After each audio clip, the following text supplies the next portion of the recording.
Okay, this is the helicopter we're going to be using. It's a E-Flite CX2 painted flat black, or what I like to call stealth black. I've got a few lights in it. Red light under the tail, red light on top, and in the front of my beat up fuselage I have a white landing light with a reflector. So that's how I keep the orientation and perspective at night. And this is the helicopter we're going to be using. So it's going to be, the camera's going to be tripod mounted, aimed out over the lake and focused on the birds, and what you're going to see is the helicopter fly out past the camera out towards the birds.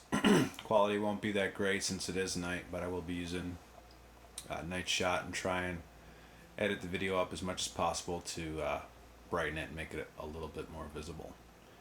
So that said, let's get on with it.